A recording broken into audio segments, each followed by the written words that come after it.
नमस्कार दोस्तों, पिछली क्लासेस में आपका बहुत बहुत स्वागत है। मैं हूं अमित बिष्ट आपके साथ। तो लास्ट टाइम हमने मोलैरिटी और मोलैरिटी में डिफरेंस किया था, कैसे कि मोलैरिटी और मोलैरिटी दोनों जो है सॉल्यूशन की कंसंट्रेशन को डिफाइन करती है। अब आज हम पढ़ेंगे मोल फ्रैक्शन के बारे में। जैसे आपको पता है कि मोल जो सॉल्यूशन होता है वो सॉल्यूट प्लस सॉल्वेंट के मॉलिक्यूल से मिलकर बना होता है।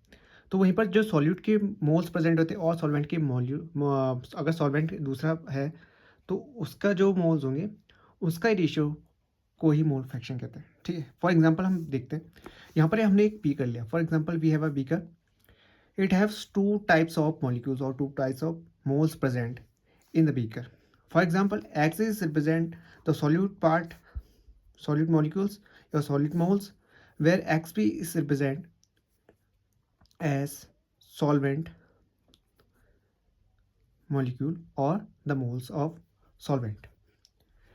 यहाँ पर हमारे पास एक बीकर है जिसमें एक जो ए के हैं मोल फ्रैक्शन कितने हैं, एक्स से हैं, और एक्स बी के इसका है मोल फ्रैक्शन है, सॉल्वेंट का मोल फ्रैक्शन को डिफाइन कर रहा है।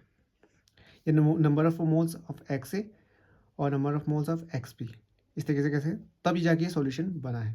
ठीक है, एक पर्टिकुलर रेशियो में मिला होगा, प्रोपोर्शन में मिला होगा, तब जाके ये सॉल्यूशन बना होगा, होमोजेनियस मिक्सचर। तो मोल फ्रैक्शन क्या है, तो हम कहेंगे numbers of moles present of solute or the solvent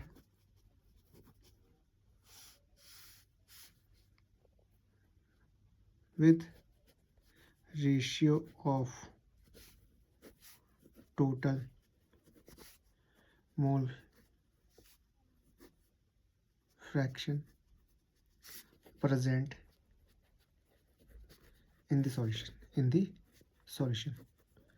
for example हमें ए के मोल फ्रैक्शन निकालना है, तो कैसे निकालेंगे? मोल फ्रैक्शन को निकालने का तरीका है एक्स।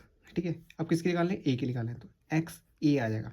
ठीक है, तो numbers of moles of x से लिखेंगे upon total numbers of mole, किसके इसमें दोनों आएंगे, एक्स ए की भी आएंगे और एक्स बी के आएंगे, सॉल्यूट के भी आएंगे और सॉल्वेंट के मॉलिक्यूल्स को भी हम या मोल्स को भी इंक्लूड करेंगे, तब हम कहेंगे टोटल। ठीक है,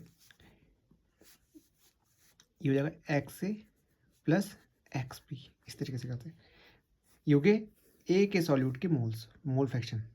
वैसे हम निकालेंगे एक्स बी के मोल फ्रैक्शन, तो ये आ जाएगा ऊपर, जिसका आप लोगे उसका ऊपर ले लोगे। ठीक है, इसके इधर आप मोल फ्रैक्शन निकालो, उसकी मोल को ऊपर लिखोगे पहले, एक्स बी अपॉन टोटल जितने मोल प्रेजेंट है उस सॉल्यूशन के अंदर, एक्स ए प्लस एक्स बी। ठीक है, एक तो ये बात ये होगी आपको कि मोल फ्रैक्शन कैसे निकालना है, एक्स ए अपॉन जो आपका number of moles of solute जो भी है आपका जिसके निकालने नंबर ऑफ मोल्स उसके ऊपर लिख लेना है, upon total numbers of moles जो प्रेजेंट है सॉल्यूशन में, टोटल नंबर्स ऑफ मोल्स उसको नीचे लिखना है। तो इस तरीके से किसी भी पर्टिकुलर चीज़ के आप क्या है मोल्स फ्रैक्शन निकाल सकते हैं उस पर्टिकुलर सॉल्यूशन में। ठीक, और एक और चीज़ बता दूँ, एक्स ए प्लस एक्स बी की वैल्यू हमेशा 1 के बराबर आती है, क्योंकि सॉल्यूशन में ना।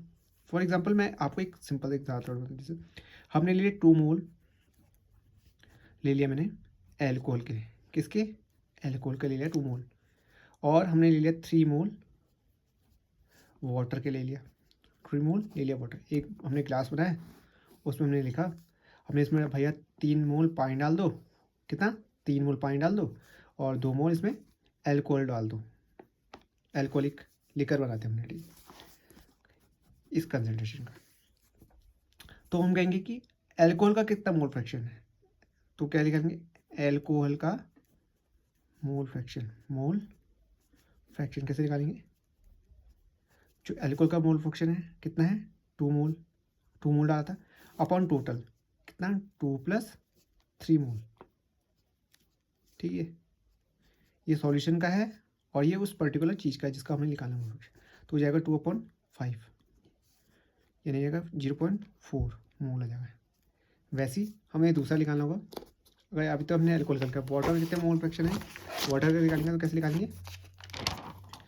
वाटर का हम लिखेंगे, यहाँ पर लिख देते हैं वाटर का मोल फ्रैक्शन निकालना, तो वाटर के मोल फ्रैक्शन बराबर, तो इसको हमें XW मान लें, x mole fraction of water, W लिखते हैं। ठीक है, XW इक्वल टू ऊपर क्या आ जाएगा 3 लिए mole of water upon total mole 2 + 3 मोल, ये टोटल सॉल्यूशन के मोल से परसेंट है, तो ये आएगा 3/5, ये आएगा 0.6 मोल। ठीक है, अगर सॉल्यूशन लीटर में तो पर लीटर लिख लेंगे आप, पर लीटर सॉल्यूशन इतना है। तो इस तरीके से आप मोल फ्रैक्शन निकाल सकते हैं इजीली। आई होप कि आपको समझ में आएगा।